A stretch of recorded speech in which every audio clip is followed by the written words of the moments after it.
அனைவருக்கும் வணக்கம். தமிழர் ஊடகத்தின் வாயிலாக அர்ஜுன். இன்னைக்கு நாம பார்க்க போற காணொளி 2026 தேர்தலும் சீமான் அண்ணன் தூக்க போகும் பார்ப்பன கடப்பாரையும். சரி, எதற்காக இந்த காணொளி அப்படின்னா, இப்ப சமீப காலமாவே நீங்க பார்த்துக்கிட்டு இருக்கீங்க, எப்பொழுதும் இல்லாத அளவிற்கு சீமான் அண்ணன் மீது மிகுந்த சேற்றை வரி இறைத்து ரொம்ப கொச்சையா அவங்க குடும்பத்தையே திராவிடர்கள் திட்டிக்கிட்டு இருக்காங்க. ரொம்ப முக்கியமா சீமானனோட அம்மாவை தவறா பேசியிருக்காங்க, அண்ணியை தவறா பேசியிருக்காங்க. அண்ணனை எப்ப பார்த்தாலும் ஏதாச்சும் ஒரு ஊடகவியலாளர் அப்படின்ற பேர்ல காசை வாங்கிட்டு திட்டுறவங்க அதிகமா ஆயிட்டாங்க. இந்த இப்ப சமீப காலமாவே நம்ம அதை பாக்குறோம். எதனால இவ்வளவு தூரம் திராவிடம் சீமானண்ணன் மீது சேற்றை வரி இறைச்சிட்டு இருக்காங்க அப்படின்றதுக்கான விடை என்ன அப்படின்னா, அவங்க சீமானண்ணனை பார்த்து பயந்துகிட்டு இருக்காங்க. இப்ப சமீபத்துல இப்ப நம்ம பாக்குற இந்த நிகழ்வுகள் இதெல்லாம் பாக்குறப்ப அவங்க ரொம்ப பயத்துல இருக்காங்க. பெரும் மதிப்பிற்கும் மரியாதைக்கும் உரிய தமிழ்நாட்டின் முதல்வர் திராவிட மாடல் நாயகன் ஐயா ஸ்டாலினும் அவருடைய தவ புதல்வன் அண்ணன் உதயநிதி ஸ்டாலினுக்கும் அவ்வளோ ஒரு பயம் இருக்கு. இப்ப எதனால் அப்படின்னா, சீமானன் எடுத்திருக்கின்ற அந்த ஆயுதம், அதாவது பாரதி அப்படின்ற ஒரு மகா புருஷனையும் பார்ப்பனர்கள் என்ற கடப்பாறையை கொண்டுதான் நான் உடைக்க போகின்றேன் அப்படின்னு சொன்னதான் இப்ப அவங்களுக்கு கலக்கத்துல வச்சிருக்கு. அது ஏன் அப்படின்னா, யார் இருவரும் சேர்ந்து இந்த தமிழ்நாட்டுல பேரரசுகளை உருவாக்கி இருக்கின்றோமோ அவங்க ரெண்டு பேரும் நமக்கு எதிராகவே திருப்பி விடப்பட்டு சண்டை போட்டுக்கிட்டு வேற யாரோ நம்ம ஆட்சி செய்கின்றனர். இதுதான் ரொம்ப நுட்பமா சொல்லணும் அப்படின்னா, ரொம்ப இலகுவா சொல்லணும் புரிஞ்சுக்கிறதுக்கு. பார்ப்பனர்களும் தமிழர்களும் வைரிகள் அல்ல. வைரினா எதிரிகள் கிடையாது. ஆனா காலமும் சூழ்நிலையும் அதை உருவாக்கி விட்டது. அதை தனக்கு சாதகமாக பயன்படுத்தி கொண்டு திராவிடம் தன்னுடைய வேலையை செய்தது. அதனால நம்ம பிரிஞ்சு போயிட்டோம். ஏன் பார்ப்பனர்களும் தமிழர்களும் சேர்ந்து வேலை செய்ய வேண்டும் அப்படின்றதான் இந்த காணொலியில பகுப்பாய்வு செய்ய போறோம். மிக முக்கியமாக எனக்கு நடந்த ஒரு தெய்வீக ஒரு டிவைன் இன்டர்வென்ஷன் அப்படிம்பாங்க, அந்த மாதிரி ஒரு விஷயத்தை நான் உங்கள்கிட்ட பகிர்ந்துக்கணும் இந்த காணொலியின் இறுதியில. சரி, முதல்ல ஒரு கேள்வி ஒண்ணு உங்களுக்கு வரும். ஏன் தம்பி, அப்ப திராவிடம் சொல்வதெல்லாம் பொய்யா? பார்ப்பனர்கள் தமிழர்களுக்கு எந்த ஒரு கெடுதலும் செய்யவில்லையா? இதெல்லாம் நீங்க சொல்றது நியாயமா இருக்கா அப்படின்னு நீங்க கேக்குறீங்க இல்லையா? இந்த கேள்விக்கான விடை அல்ல இந்த கேள்விக்கான பதில் அப்படின்றது கொஞ்சம் குழப்பமான ஒண்ணுதான். ஆம் அப்படின்னு சொல்லலாம், இல்லை அப்படின்னு சொல்லலாம்.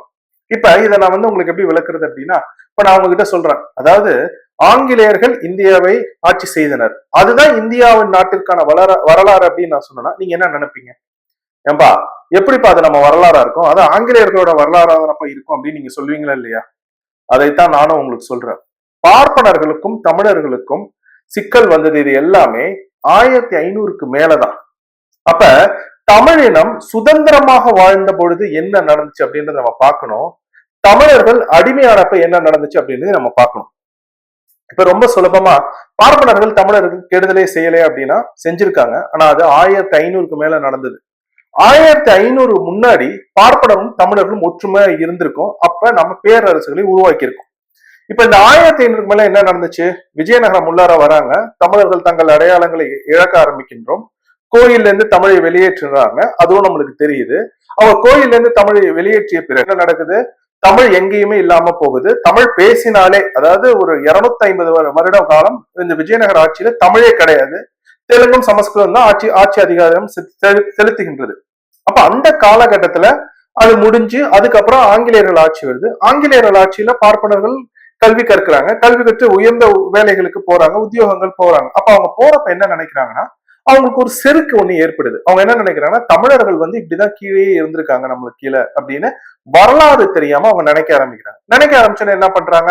ரொம்ப ஆதிக்கம் செலுத்துறாங்க. அந்த ஆதிக்கம் செலுத்துவதை பெரும் மதிப்பிற்கும் மரியாதைக்கும் உரிய ஐயா குருமூர்த்தி அவங்களே ஒத்துக்கிறாங்க, நாங்க ரொம்ப டாமினேட் பண்ணோம், அது தவறுதான் அப்படின்ட்டு. அப்ப எப்பெல்லாம் ரொம்ப ஆதிக்கம் யாரோ செலுத்த ஆரம்பிக்கிறாங்களோ அங்க அவருக்கு எதிர்வினையும் நடக்கும். அப்படி திராவிடம் எதிர்வினை ஆற்றுறது, ஈவேரா எதிர்வினை ஆற்றார். அப்ப நம்மளுக்கு கல்வி மறுக்கப்பட்டது, இல்ல தமிழன் கோயில்ல இருந்து விரட்டப்பட்டது, இதெல்லாம் நடக்குது. நம்ம ரொம்ப ஒரு சில தீண்டாமை கொடுமைகள்லாம் நடைபெறுது. அதெல்லாம் யாரும் இல்லைன்னு மறுக்க போறதுல அதெல்லாம் ஏத்துக்கிறோம். ஏன்னா நாம் அடிமையாகிவிட்டோம். தமிழர்கள் தமிழ்நாட்டில் தன் சொந்த நாட்டிலேயே தமிழன் அடிமையானான். இது உங்களுக்கு புரியுதா? சரி, இப்ப இந்த இடத்துல உங்களுக்கு அப்ப தெரியுது பார்ப்பனர்கள் தவறு செஞ்சிருக்காங்க, அவங்களும் அதை ஒத்துக்கிறாங்க, அதை நம்ம ஏத்துக்கவும் செய்யறோம். ஏன்னா நாங்க தவறே செய்யல அப்படின்னு டினையல் அவங்க இல்லை. ஆனா அதே சமயம் அதை பயன்படுத்தி கொண்டு 1500க்கு அப்புறம் நடந்தது அப்படின்னு சொல்லி ஈவேரா சொல்லியிருந்தா கூட பரவாயில்ல, பார்ப்பான பார்த்தாலே கல்லால அடிச்சு கொள்ளு, பாம்பை விட்டு விடு அப்படின்னு சொல்லுது. எவ்வளவு ஒரு விஷத்தன்மை வாய்ந்த ஒரு சொல் அப்படின்றத பாருங்க. வீடு பூந்து அடிச்சு எல்லாரையும் விரட்டி விட்டாங்க. சரிங்களா? இப்ப இவ்வளவு வேலைகள் செய்யறதுனால தமிழ்நாடு தன்னுடைய வலிமை இழந்து வருகின்றது. இது ஏன் அப்படின்றத நம்ம பகுப்பாய்வு செய்வோம். அப்ப நம்ம பாக்குறோம் 1500க்கு அப்புறம் நடந்த வரலாறு தமிழர்களின் வரலாறே கிடையாது. 500 வருடங்களா நம்மளுக்கு தமிழ்நாட்டுல வரலாறு கிடையாது. இதுதான் உண்மை. அப்ப 1500க்கு முன்னாடி நடந்ததுதான் நம்முடைய வரலாறு. இப்ப இந்த இடத்துல ஒரு கேள்வி ஒண்ணு வருது. இப்ப தஞ்சை பெரிய கோயில் ராஜராஜேஸ்வரம் அப்படின்னு சொல்றோம். அந்த தஞ்சை பெரிய கோயிலை நம்ம பாக்குறோம். இப்ப ஒரு கேள்வி ஒண்ணு எனக்கு என்ன வருதுன்னா, இப்ப 1000 வருடங்கள் ஆயிடுச்சு அந்த கோயில் கட்டி. 1000 வருடங்கள் கழித்து அந்த கோயில் கட்டப்பட்டது அப்படின்னா நம்மளால இப்ப 1000 வருடம் கழித்து அந்த மாதிரி ஒரு கோயிலை கட்ட முடியுமா? இதுக்கு பதில் இருக்கா உங்ககிட்ட? அதாவது 1000 வருடங்களுக்கு முன்னாடி வாழ்ந்த தமிழர்கள் கட்டிய கோயிலை இப்ப 2026ல நம்மளால கட்ட முடியுமா அப்படின்னு கேள்வி கேட்டா அதற்கான பதில் இல்லை அப்படின்றது. அப்ப 1000 வருடங்களுக்கு முன்னாடி வாழ்ந்த தமிழர்கள் தானே அறிவில் சிறந்தவர்களா இருந்திருக்காங்க.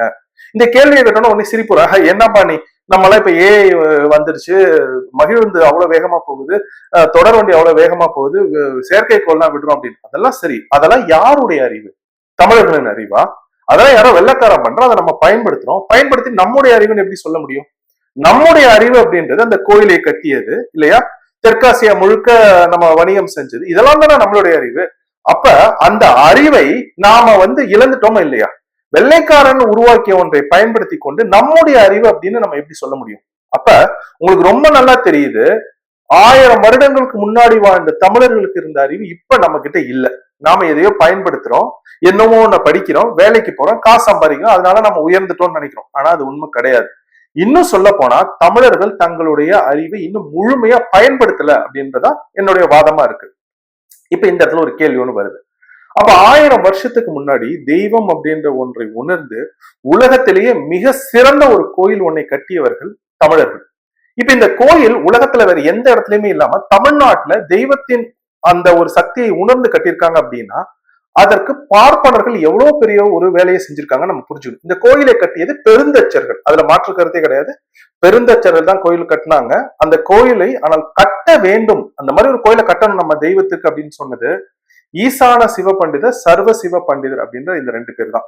இவங்க 2 பேரையும் கங்கை கரையிலிருந்து ராஜராஜ சோழன் கூட்டு வரார். அவங்க 2 பேருமே பண்டிட் அப்படின்ற ஒரு பார்ப்பன சமூகத்தை சேர்ந்தவர்கள். அப்ப அந்த பார்ப்பன சமூகத்தை கூட்டிட்டு தன்னுடைய ராஜகுருவாக வச்சு அவர்களிடம் இருந்து ஆலோசனை பெற்று தன் ஆட்சியை நடத்துகின்றார். அப்ப இந்த இடத்துல ஒரு கேள்வி ஒண்ணு வருது, ராஜராஜ சோழன் பார்ப்பன வருடியா அப்படின்னு. இல்லை, அதற்கான பதில் இல்லை அப்படின்றது. ஏன்னா பண்டிட்டை கூட்டிட்டு வந்தாலும் தன்னுடைய பர்சனல் அசிஸ்டண்டா ஒரு பறையர் சமூகத்தை சேர்ந்த கோதண்டராமனை தான் வச்சிருந்தார். அப்ப தீண்டாமை அப்படின்றது அந்த காலகட்டத்துல இல்லை அப்படின்றதுதான் இருக்கு. அப்ப தமிழர்கள் எங்கேருந்து யாரை கூட்டிட்டு தங்களுக்கு ஆலோசனை சொல்பவர்களா வைத்திருந்தாலும் தன் வேரை விட்டு விலகவில்லை அப்படின்றது உங்களுக்கு நல்லா புரியுது. இப்ப இந்த இடத்துல ஒரு கேள்வி வருது, இது என்னன்னா, சரி இப்ப 1000 வருஷத்துக்கு முன்னாடி வந்தோம், பார்ப்பனர்களும் தமிழர்களும் சேர்ந்து என்னென்ன பண்ணோம் அப்படின்னா அதற்கான விடை இந்த பியர் பைசப்ஸ் அப்படின்னு ஒரு யூடியூப் சேனல் ஒரு தம்பி ஒருத்தர் வட இந்தியால வச்சிருக்காரு. அவர் பேர் ரன்வீர் அப்படின்னு.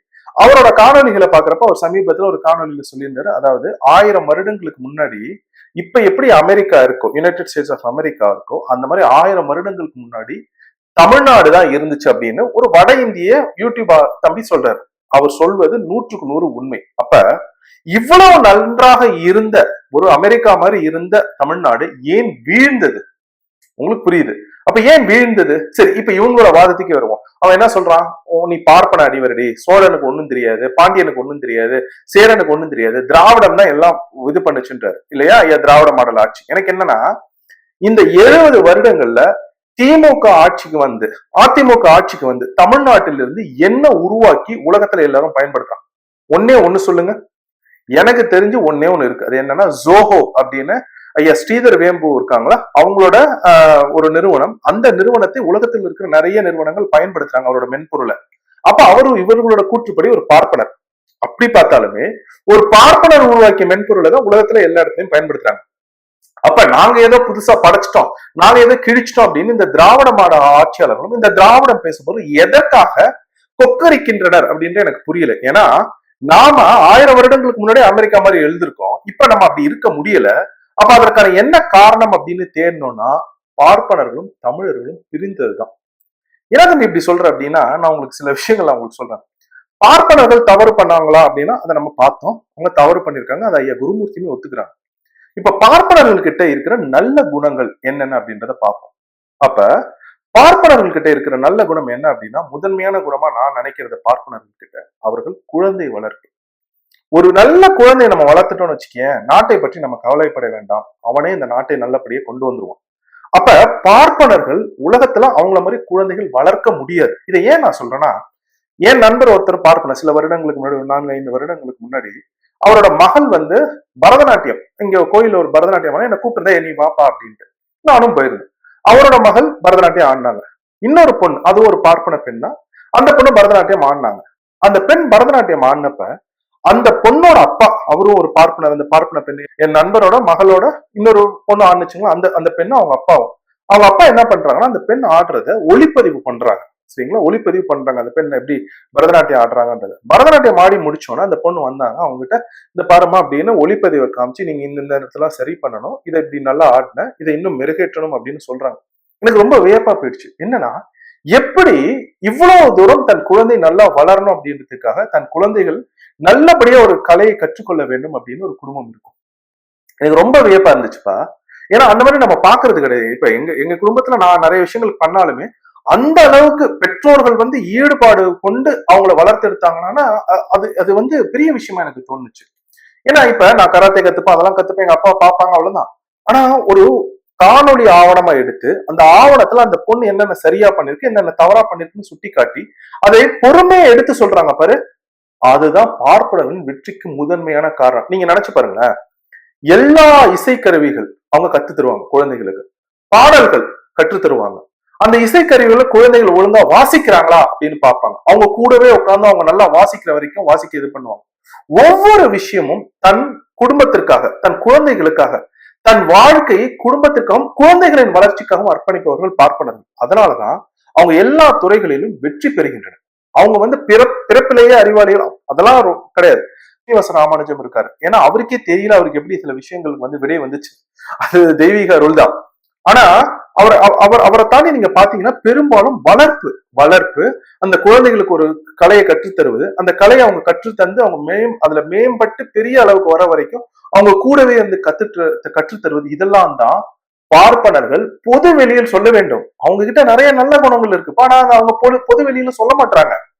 நீங்க இப்படி நினைச்சு பாருங்க, நம்மளோட தமிழ் திரையுலகத்தை எடுத்துக்கிட்டீங்க, நிறைய இடங்கள்ல பார்ப்பனர்கள் பாடல்கள் பாடுவாங்க, பின்னணி பாடகர்களா இருப்பாங்க, இசைக்கருவிகள் வாசிப்பவர்களா இருப்பாங்க.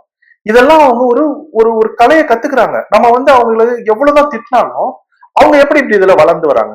ஏன்னா அவங்க தங்கள் குழந்தைகளின் வளர்ச்சிக்கு முக்கியத்துவம் தருகின்றனர். உங்களுக்கு புரியுதா? இப்ப இதை இப்படி பாருங்களேன், நாம வந்து காலையில இருந்து இரவு வரைக்கும் உட்காந்து பார்ப்பனர்கள் திட்டுறோம்ப்பா. ஆனா அதையெல்லாம் தாண்டி அவங்க அந்தந்த துறைகள்ல எப்படி மென்மேலும் வளர்ந்துகிட்டே வராங்க? ஏன்னா அவங்க தங்கள் குழந்தைகளை இப்படி செதுக்கி எடுத்துட்டு வராங்க. ஒரு களிமண் மாதிரி ஒரு குழந்தை இருக்குன்னா அந்த களிமண்ணை என்ன அழகான ஒரு பானையாக அவங்க செய்யறாங்கன்னு பாருங்க. அதுதான் ரொம்ப முக்கியம். அப்ப பொது வெளியில உட்கார்ந்துகிட்டு தமிழர்களுக்கு பிடிக்காதது ஒண்ணு இருக்கு. என்னன்னா, இதை நான் உங்களுக்கு சொல்லிடுறேன் பார்ப்பனர்களுக்கு. அதாவது தமிழர்களுக்கு ஜாதி பெருமை பேசி நான் பெரிய உயர்ந்த ஜாதி அப்படின்னு சொன்னா எங்களுக்கு என்ன சில நேரங்கள்ல தோணுதுன்னா, 500 வருஷமா அடிமையை வச்சுனாங்க, இன்னும் இப்படி பேசுறாங்களேன்னு தோணுது. அதை பொது வெளியில பண்ணாதீங்க. மாறாக நீங்கள் பொதுவெளிக்கு வந்து பேசுறப்ப உங்களிடம் இருக்கும் நல்ல குணங்களை வெளியில எடுத்து சொல்லுங்கள். வீட்டுல உள்ளார பேசுறதுன்னு ஒண்ணு இருக்கு, வெளியில பேசுறதுன்னு ஒண்ணு இருக்கு. நீங்க வெளியில பேச வேண்டியது குழந்தைய வளர்ப்பை பத்தி பேசணும். இந்த சமூகம் நாசமாகுதுன்னு உங்களை ஆதங்கத்தை பேசணும். வீட்டுக்குள்ளார நீங்க என்ன வேணாலும் பேசுங்க, அது யாரும் கேட்க போறது கிடையாது. ஏன்னா நீங்க வீட்டுக்குள்ளார பேசுறத வெளியில பேசணும், வீட்டுக்குள்ளேயும் பேசுறதுலாம் சிக்கல் வருது. திராவிடனை பாருங்களேன், அவங்க வீட்டுக்குள்ளார எல்லா இதுவும், வெளியில வந்தா தமிழ் மொழி அப்படின்ட்டு நம்ம சு வெங்கடேசன் எல்லாம் பேசுறாருல, ஏமாத்துறாருல, எப்பேற்பட்ட ஒரு ஏமாற்று பேர் வழிப்பாரு சு வெங்கடேசன். பிழைப்பிற்காக தமிழை வெளியில் பேசுவது, ஆனா வீட்டுக்குள்ளார போய் ஜாதி பெருமை பேசுறது, நூல்கள் எழுதுறப்ப தமிழனை கொச்சி பண்றது. ஆனா பார்ப்பனர்கள் பாரு, நல்ல விஷயங்கள் அவங்க கிட்ட இருக்கு, அதை வெளியில பேசாம வீட்டுக்குள்ளார பேசுறாங்க. மாத்தி பண்ணுங்க அப்படின்னு நான் சொல்றேன். பார்ப்பனர்களுக்கு இன்னொரு முக்கியமான நல்ல குணம் என்ன தெரியுமா இருக்கும்? இந்த மண்ணும் மக்களும் நல்லா இருக்கணும்னு நினைப்பாங்க. இப்ப ஆற்று மணல் அள்ளுவதை பார்ப்பனர்கிட்ட போய் கேட்டீங்கன்னா அது தவறுன்னு சொல்லுவாங்க, அதை வந்து சரின்னு சொல்ல மாட்டாங்க. மலைகளை உடைத்து கல்குவாரியாக்குறேன்னு வருத்தப்படுறாங்க அவங்க, ஏன்னா தமிழ்நாடு சீரழிகின்றது அப்படின்னு. குழந்தைகள் கையில் போதையும் குழந்தைகள் கையில் கஞ்சாவும் இருக்கிறத நினைச்சு அவங்க வருத்தப்படுவாங்க. ஏன் தெரியுமா? உண்மையிலே இந்த மண்ணு நல்லா இருக்கும்னு நினைக்கிறவங்க பார்ப்பனர்கள். ஆனா அவங்க அதை எப்படி சொல்லுவாங்க சமயம் ஆதங்கத்துல, என்ன இப்படி எல்லாம் பண்றாங்க பாத்தீங்களா, தப்பா பண்றாங்கன்னு ஏதாச்சும் சொல்லிட்டாங்கன்னா உடனே திராவிட என்ன பண்ணுவாங்கன்னா அதை வெட்டி ஒட்டி, பத்தியா பார்ப்பா உன்னை எப்படி தப்பா சொல்றான் பாரு, திராவிட மாடல் ஆட்சியில என்னென்னலாம் நடக்குது, உன்னை இன்னும் சூத்திரன்னு சொல்றான் பாருன்னு பரப்புவாங்க. ஏன்னா கெட்ட புத்தி பிடிச்ச சாத்தான் பசங்க இந்த திராவிடன்னு. அப்ப பார்ப்பனர்கள் ரொம்ப கவனமா இதை கையாளணும். இதைதான் நான் சொல்றேன் உங்களுக்கு. உங்ககிட்ட இருக்கிற நல்ல குணங்களை வெளியில சொல்லுங்க. உங்ககிட்ட வீட்டுக்குள்ளார பேசுங்க, வீட்டுக்குள்ளார பேசுங்க, யாரும் அதை கேட்கல உங்ககிட்ட, இல்லையா? இப்ப பார்ப்பனர்கள் கிட்ட என்ன நல்ல குணங்கள் இருக்கு அப்படின்றதுல இன்னொரு முக்கியமானது அவங்க கிட்ட இருக்கிற பொறுமை. அதாவது ரொம்ப உணர்ச்சி வசப்படவும் பட மாட்டாங்க, உணர்ச்சி இல்லாம அவங்க இருக்க மாட்டாங்க, ரொம்ப பொறுமையா ஒவ்வொரு விஷயத்தையும் அணுகுவாங்க. அது இயல்பிலேயே அவங்களுக்கு இருந்த ஒன்று. இப்ப தமிழர்கள் கிட்ட வருவோம். தமிழர்கள் கிட்ட ஒரு ஆற்றல் ஒண்ணு உண்டு, எப்பயுமே ஒரு ஆற்றல் ஒண்ணு உண்டு. அத இப்ப நம்ம ஐயா ஒருத்தர் இந்த விஜில் அமைப்புல இருக்காருல்ல, அவர் கூட ஒரு பார்ட்னர் ஐயா ஒருத்தர் வந்து சொன்னாங்க, என்ன ஒரு வேகம், என்ன ஒரு உணர்ச்சி அப்படின்னு சீமானனை புகழ்ந்து பேசினாங்க அந்த ஐயா. ஏன்னா அந்த மாதிரி ஒரு ஆற்றல் மிகுந்த ஒண்ணை வந்து அவங்க பார்க்க மாட்டாங்க, அடிக்கடி பார்க்க மாட்டாங்க. அப்ப அந்த ஆற்றல் தமிழர்கள் நம்ம கிட்ட இருக்கு. அப்ப தமிழர்களோட இந்த ஆற்றலும் பார்ப்பனர்களோட பொறுமையும் மதிநுட்பமும் சேருகின்ற பொழுது அந்த ஒரு இதை வந்து யாராலையும் உடைக்க முடியாது. இது வந்து பேர் அரசுகளை உருவாக்கிய ஒரு கூட்டணி. இந்த கூட்டணி தமிழனையும் எதிர்ப்பா வச்சு பார்ப்பனையும் எதிர்ப்பா வச்சு நம்ம ரெண்டு பேரையும் மோத விட்டுட்டு திராவிட வெற்றி பெற்றுட்டான். இதை நீங்க புரிஞ்சுக்கணும். இந்த வாக்கெல்லாம் நான் வந்து நான் சொல்லல, தெய்வ வாக்க சொல்றேன்னு வச்சுங்க. இதுதான் நம்மை மிகப்பெரிய உயரத்துக்கு இட்டு செல்லும். ஏன்னா நம்ம கிட்ட ஒரு கோபம் இருக்கு தமிழர்கள் கிட்ட, அது இயல்பாவே தமிழர்களுக்கு கோபம் உண்டு. அந்த கோபம் வந்து ஒரு எரிச்சல் நம்ம உடம்புல இருந்து வருது, ஆனா அது நம்ம நல்லவனாகவும் வச்சிருக்கு, நம்ம கெடுதல் நினைக்க மாட்டோம் யாருக்கும். பார்ப்பனர்கள் கிட்ட ஒரு பொறுமை ஒண்ணு இருக்கும், சரியா? இந்த ஆற்றல், தமிழர்களோட ஆற்றலும் இந்த பார்ப்பனர்களின் பொறுமையும் மதிநுட்பமும் சேர வேணும். தமிழனுக்கு அதுக்காக சிந்திக்க முடியாதானே? இல்ல, தமிழர்களோட சிந்தனை வந்து மரபணு சார்ந்த சிந்தனை. அப்ப இந்த ரெண்டு சேர்றப்ப அங்கதான் நாம உயர்ந்த ஒரு இடத்துக்கு போறோம், ஒரு பெரிய அளவுக்கு நம்மளால வளர முடிகின்றது. இதை ராஜராஜ சோழன், ராஜேந்திர சோழன், பாண்டியர்கள், பல்லவர்கள், ஏன் சேரர்கள் எல்லாருமே உணர்ந்தாங்க. அதனாலதான் அவர்கள் பார்ப்பனர்களை அருகில் வைத்திருந்தார்கள். இதை நீங்க நல்லா புரிஞ்சுக்கணும். வரலாறு நல்லா கேட்டுங்க. வரலாற்றை நம்ம படிக்கலன்னு வச்சுங்களேன், நம்மளுக்கு நிகழ்காலம் கிடையாது, நிகழ்காலம் இல்லாதவனுக்கு எதிர்காலமும் கிடையாது. அப்ப அந்த பொறுமை நமக்கு தேவைப்படுகின்றது. சில நேரங்கள் அவங்க சொல்லுவாங்க, சில நேரங்கள் இருக்க பொறுமையா இருங்க, நம்ம அதுக்கப்புறம் பாத்துக்கலாம் அப்படின்னு. அப்ப அந்த பொறுமை நமக்கு தேவைப்படுகின்றதுன்னா நம்ம வீரியமா இருந்தாலும் சில நேரங்கள்ல நமக்கு அந்த பொறுமை தேவைப்படுகின்றது. அதே மாதிரி பார்ப்பனர்கள் சில சமயம் ஏதாச்சும் இந்த பிறப்பின் உயர்வால் பேசுறப்ப நாம பிறப்பின் அடிப்படையில வேதத்தை ஏத்துக்க மாட்டோம். அப்ப நாம அவங்கள சரி பண்றோம்.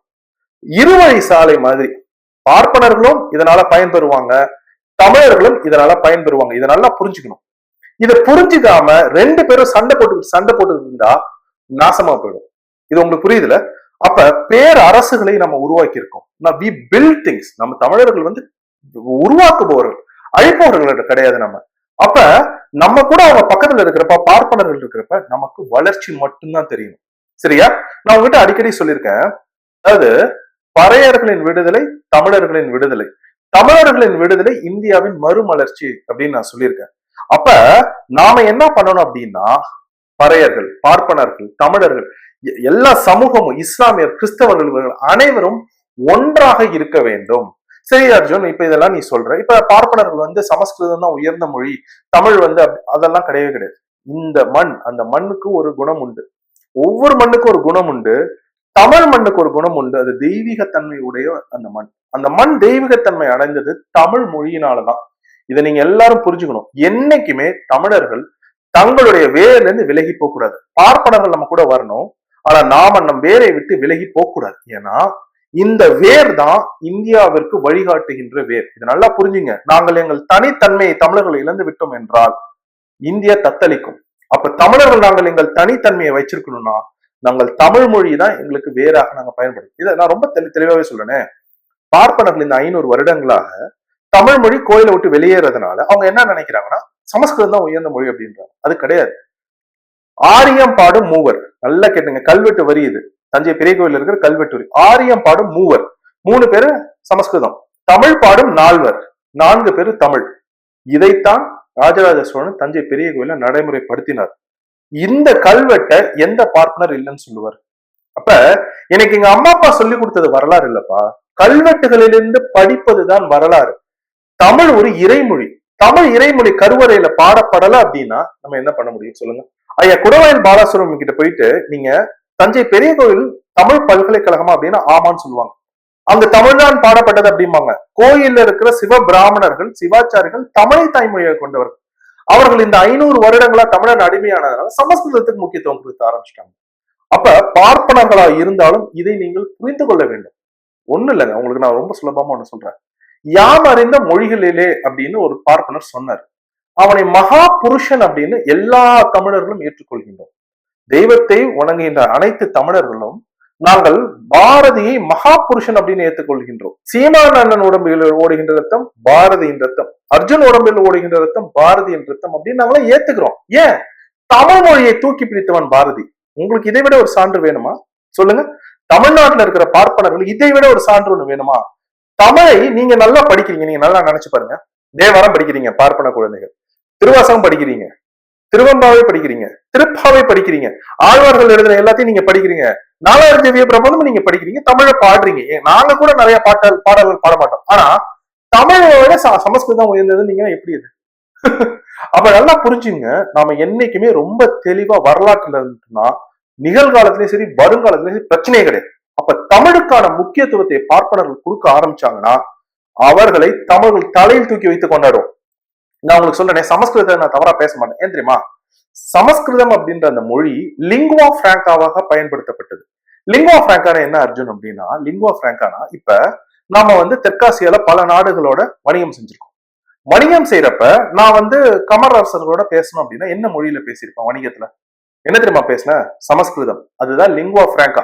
அப்ப வணிகர்கள் பயன்படுத்திய மொழி சமஸ்கிருதம்.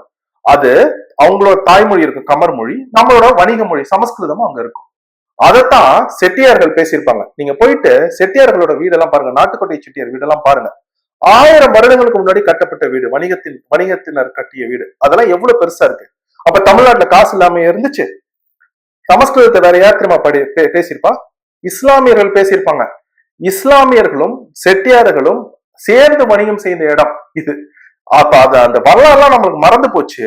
வரலாறு நம்ம படிக்க விடாம பண்ணிட்டாங்க. 68,000 கல்வெட்டுகளை படிக்க விடாம பண்ணிட்டாங்க. நாம எல்லாமே மறந்து போய் சமஸ்கிருதம் தான் உயர்ந்தது, தமிழ் அப்படி அதுக்கு கீழே அப்படின்னு சொல்ல ஆரம்பிச்சோம். அந்த தவிர பண்ணாதீங்க. உங்ககிட்ட இருக்க நல்ல குணங்களை நாங்கள் ஏற்றுக்கொள்கின்றோம்.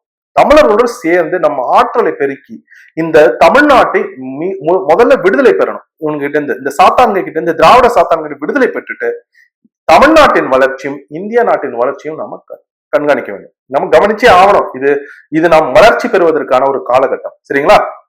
சரி, இவ்வளவு திண்ணமா நீங்க சொல்றீங்களே, அப்ப இந்த திராவிடத்தை எப்படி எதிர்க்கிறது அப்படின்னா, திராவிடம் என்னென்னலாம் பண்ணுதோ அப்படியே அதற்கு எதிர்ப்பதமா நம்ம நடந்துக்கணும். அதுக்கு என்ன காரணங்கள் அப்படின்னா, இப்ப திராவிடன் என்ன சொல்லுவா? கோயிலுக்கு எல்லாம் போகாதரா அப்படிமா. இல்லடா நாங்க கோயிலுக்கு போவோம் அப்படின்னு தமிழர்கள் நம்ம சொல்லணும், தமிழ் தேசியவாதி நம்ம சொல்லணும். கோயில்ல சாமி எல்லாம் கிடையாது, தெய்வம் இல்லடா, தெய்வம் இருக்கு, தெய்வம் தான் தமிழர்களை காப்பாற்ற போகின்றது அப்படின்னு சொல்லணும். கல்வெட்டெல்லாம் படிக்காத, வரலாறு எல்லாம் படிக்காத, உங்க வரலாறு அசிங்கமான வரலாறு இல்ல, உலகத்தின் மிகச்சிறந்த வரலாறு, தலை சிறந்த வரலாறு, தமிழர்களின் வரலாறு நாங்க கல்வெட்டாலே படிப்போம் அப்படின்னு கேட்கணும். நீங்க பார்ப்பனர்கள் கூட எல்லாம் சேரக்கூடாதுமாங்க. இல்ல, நாங்க பார்ப்பனர்களோட சேருவோம், அவர்களும் நாங்களும் சேர்ந்து பேரரசுகளை உருவாக்கியிருக்கோம் அப்படின்னு நம்ம சொல்லணும். நீங்க எல்லா விஷயத்திலும் இஸ்லாமியர், கிறிஸ்தவர்கள், பார்ப்பனர்கள் எல்லாம் சண்டை போட்டுக்கணும், திருப்பரங்குன்றத்தை பெரிய பிரச்சனையாக்கணும் ஸ்டாலின், உதயநிதி ஸ்டாலின் நினைப்பாங்க. இல்ல, நாங்க சண்டை போட்டுக்க மாட்டோம், நாங்க ஒற்றுமையா இருப்போம், தமிழர்கள் ஒற்றுமைதான் எங்கள் வளர்ச்சிக்கு உதவி பெறும் அப்படின்னு தீபத்துள்ள நீங்க ஏத்தனமா ஏத்தீங்க, நாங்க கெடாய வெட்டி வெளிப்படுறோமா வழிபட்டுக்கிறோம் அப்படின்னு ஒற்றுமையா இருக்கிறதுக்கான எல்லா வழிகளையும் பண்ணணும். உங்களுக்கு தமிழ் ஒரு காட்டு மிராண்டின்னு சொல்லுவானுங்க திராவிடர்கள். இல்லை, தமிழ் ஒரு இறைமொழி அப்படின்னு நம்ம சொல்லணும். இப்ப அவங்க சொல்லுவாங்க, சித்திரை 1 தமிழ் வருடப்பிறப்பு இல்ல, தைதான் தமிழ் வருடப்பிறப்பு இல்லடா, சித்திரை 1 தமிழ் வருடப்பிறப்பு அப்படின்னு சொல்லி. ஏன்னா இவனுக்கு என்னென்னலாம் சொல்றாங்களோ அதற்கு நேரு எதிர்பாதமா நாம எல்லாத்தையுமே செய்யணும். அவங்க வேளாண்மை பிற்போக்குத்தனம் அப்படின்பாரு. ஸ்டாலின் சொல்றாங்க சமீபத்துல, வேளாண்மை பிற்போக்குத்தனம் இல்லை, வேளாண்மை தான் தமிழர்களை காப்பாற்றும் அப்படின்னு நம்ம சொல்லணும். அவங்க நகரமயமாக்கல் தான் எல்லாம் அப்படிம்பாங்க. 48% நகரமயமாயிடுச்சு தமிழ்நாடு. இல்லை, எங்களுக்கு கிராமங்களும் கிராமப்புற பொருளாதாரமும் ரொம்ப முக்கியம் அப்படின்னு நம்ம சொல்லணும். அவங்க கைத்தொழில் பழகக்கூடாது, நீ நல்லா படி நல்லா படி நல்லா படின்ட்டு சாராயத்தையும் போதையும் நம்ம கையில தருவாங்க. இல்ல, நான் நல்லா படிக்கிறேன், கைத்தொழில் ஒன்றையும் பழகிறேன். ஏன்னா செயற்கை நுண்ணறிவு எனக்கு வேலை போனுச்சுன்னா கூட எனக்கு கைத்தொழில் என்னை காப்பாற்றும் அப்படின்னு நம்ம சொல்லணும். அப்ப இவங்க சொல்ற ஒவ்வொரு விஷயத்தையும் அவங்க வந்து செயற்கை உரம் போட்ட உணவு தான் சாப்பிடணுமா? இல்லை, நாங்கள் இயற்கையான பாரம்பரிய மரபணு விதைகள், எங்கள் தமிழர்களின் மரபணு விதைகள் கொண்ட உணவை தான் நாங்கள் சாப்பிடுவோம் அப்படின்னு சொல்லணும். அப்ப இவங்க சொல்ற ஒவ்வொரு விஷயத்தையும் நாம எதிர்கேள்வி கேட்டுக்கிட்டு அதற்கு எதிராக செயல்பட்ட ஆரம்பிச்சாலே திராவிடத்தை நம்மால் வீழ்த்த முடியும். எதனால இப்படி சொல்றேன் அப்படின்னா, அவர்கள் நம்மை அழிப்பதற்காகவே உருவாகின மாதிரி இருக்கு. சாத்தான்களின் சித்தாந்தம் தான் திராவிடம். ஏன்னா உலகத்துல ஒரே ஒரு இடத்துலதான் சாமி இல்லை அப்படின்னு சொல்லுது, அது தமிழ்நாட்டுல. நாம தான் தெய்வம் எப்படி இருக்கு, அதை எப்படி உணர முடியும்னு உலகத்திற்கே கற்றுக் கொடுத்தவர்கள். பல்வேறு சமயத்தை சேர்ந்தவர்கள், புத்தர்ல இருந்து இயேசுல இருந்து எல்லாம் தமிழ்நாட்டுல தான் இருந்தாங்க. அப்புறம் எப்படி நம்ம வந்து தெய்வம் இல்லைன்னு சொல்றது? அப்ப ஏன் திட்டமிட்டு தெய்வம் இல்லைன்னு சொல்றாங்க இந்த சாத்தான்கள்? அதுதான். அப்போ உங்களுக்கு புரியுதுன்னு நினைக்கிறேன். சரி, நீங்க வந்து டிவைன் இன்டர்வென்ஷன் ஒண்ணு இருந்துச்சு, தெய்வத்தோட ஒண்ணு இருந்துச்சு அப்படின்னு நீங்க சொல்றீங்க அப்படின்னா, இப்ப இதையெல்லாம் ஏத்துப்பாங்களா பார்ப்பனர்கள்? தமிழ் தான் இறைமொழி, சமஸ்கிருதம் வந்து சமஸ்கிருதம் எந்த அளவுக்கு இருக்கோ அதை விட உயர்ந்தது ஒரு தமிழ் மொழி தான் அப்படின்றதுக்கான விடையை வந்து நான் உங்களுக்கு சொல்றேன். ஒரு போன வருடம் அண்ணன் வந்து ஒன்னு பேசிட்டு இருந்தப்போ ஒரு சிந்தனையை மனதுல விதைச்சிட்டாங்க. அது என் மனதுல இருந்துகிட்டே இருந்துச்சு. போன வருடம் தமிழ் வருட பிறப்பு சித்திரை 1 இங்க எங்க அமெரிக்கால இருக்கிறப்ப எங்க ஊர்ல வந்து ஒரு நிகழ்ச்சி ஒண்ணு நடத்துறாங்க, தமிழ் சங்கம். நான் பெரும்பாலும் இந்த மாதிரி நிகழ்ச்சிகளுக்கு போக மாட்டேன், ஏன்னா அங்க போனா ஏதாச்சும் அவங்க ரொம்ப மரியாதை இல்லாம நடத்துவாங்க அப்படின்ட்டு. ஆனா அந்த நிகழ்ச்சிக்கு போகணும்னு எனக்கு மனதில் ஒண்ணு தோணுச்சு. சரி போவோம் அப்படின்னு அந்த நிகழ்ச்சிக்கு போனேன். அங்க நிகழ்ச்சிகள்லாம் நினைச்சு பார்த்துட்டு நான் உட்காந்துருந்தேன். எப்பயுமே பாத்தீங்கன்னா என் மனைவி மூலமா தான் எனக்கு எல்லாமே வரும். என் மனைவி வந்து அங்கேருந்து வந்தாங்க, வந்துட்டு என்கிட்ட ஒரு பைய கொடுத்தாங்க. என் பைய கொடுத்து இங்க இதுல சில புகைப்படங்கள் இருக்கு, அந்த புகைப்படங்கள் என்ன பாரு அப்படின்னா. சரி அப்படின்னு நான் என்ன பண்ணேன், அந்த புகைப்படத்தை எடுத்து பார்த்தேன். எடுத்து பார்த்துட்டு எனக்கு அந்த மாதிரி ஒரு இது வந்ததே கிடையாது. எனக்கு அந்த மாதிரி உடம்புல ஒரு மாற்றம், தலையெல்லாம் கிடுகிடுன்னு வச்சு தலை சுத்த ஆரம்பிச்சு நான் உட்காந்துட்டேன். உட்காந்துட்டு ஒரு 5 நிமிஷம் உட்காந்துட்டு அப்புறமா போய் தண்ணி கொடுத்தாங்க. அங்க ஒரு இடத்துல தண்ணி வாங்கி குடிச்சிட்டு வந்து பார்த்தேன். ஏன்னா அந்த புகைப்படம் காஞ்சி மகா பெரியவரோட புகைப்படம், ஆசி வழங்குற மாதிரி இருந்துச்சு அந்த புகைப்படம். அது எனக்கு வந்துருந்துச்சு, என்னால அதை நம்பவே முடியல. ஏன்னா சீமானண்ண வந்து போன வருடம் ஒரு இடத்துல வந்து காஞ்சி மகா பெரியவரை பத்தி பேசணும், காஞ்சி மகா பெரியவர் அப்படின்னு சொல்லியிருந்தாங்க. நான் அவங்கள கடுமையா விமர்சனம் செஞ்சிருக்கேன். நான் அதை மனதுல போட்டுட்டு நான் இருந்தேன். அந்த இடத்துல வந்து காஞ்சி மகா பெரியவரோட இது வந்து எனக்கு வந்துச்சு. நான் அது எனக்கு அப்படியே ஒரு மாதிரி ஆயிடுச்சு. ஏன்னா இப்ப எனக்கு அது புரியுது எல்லாமே என்ன நடக்குதுன்னு. நான் உடனே இப்பதான் சமீபத்துல அண்ணன் கிட்ட சொன்னேன், உங்க நாக்கள் வந்து தெய்வம் இருக்குங்க, சீமானா உங்க நாவில் தெய்வம் இருக்கு அப்படின்னு நான் சொன்னேன். நான் உங்களுக்கு உண்மையை சொல்றேன், தெய்வம் வந்து தமிழர்கள் நல்லபடியா இருக்கணும் அப்படின்னு நினைக்குது. தெய்வம் வந்து தமிழர்கள் வெற்றி பெறணும் அப்படின்னு தேர்தல் அப்படின்னு நினைக்கிறாங்க. ஏன்னா ரொம்ப காலமா அடிமை ஆயிட்டோம். மிக முக்கியமாக பார்ப்பனர்களும் தமிழர்களும் ஒற்றுமையாக இருக்க வேண்டும். இந்த தேர்தல்ல நம்ம உறுதியா வெற்றி பெறுவோம். ஆனா அதுக்கு நாம ஒண்ணு செய்யணும். அது என்ன தெரியுமா? சீமானண்ணனை முன்னிலையில் நிறுத்த வேண்டும். ஏன்னா சீமானண்ணனை வச்சுதான் இந்த வேலையை நம்மளால செய்ய முடியும். இத இப்ப சரி, அப்ப மகாபெரியரோட புகைப்படம் வந்துருச்சுன்னா நீ வந்து சாதியை ஏற்றத்தாழ்வுகளை ஏத்துப்பியானா? கிடையாது, நான் ஏத்துக்க மாட்டேன். என்னால் பிறப்பின் அடிப்படையில் பேதங்களை ஏற்றுக்கொள்ள முடியாது. தமிழ் வந்து தாழ்ந்த மொழியில் இல்ல. அவர் இப்ப தெய்வத்தோட கலந்துட்டாரு காஞ்சி மகாபெரியர், இல்லையா? அவங்களுக்கு இப்ப புரியுது தமிழ் ஒரு இறைமொழி அப்படின்றது. உங்களுக்கு புரியல? நான் ரொம்ப உணர்ற ஒரு விஷயம் என்ன அப்படின்னா, தமிழ் என்பது ஒரு இறைமொழி. அதைத்தான் பாரதி சொன்னா, உலகமெல்லாம் கொண்டு போய் சேருங்கடா தமிழ் மொழி அப்படின்ட்டு. அது கூடிய ஒரு நடக்கணும்னு நான் வேண்டிக்கிறேன். அப்ப திராவிடத்தை வீழ்த்த வேண்டும் என்றால் சீமானந்தன் சொல்கின்ற அந்த பார்ப்பன கடப்பாறை நம்மளுக்கு தேவைப்படுகின்றது.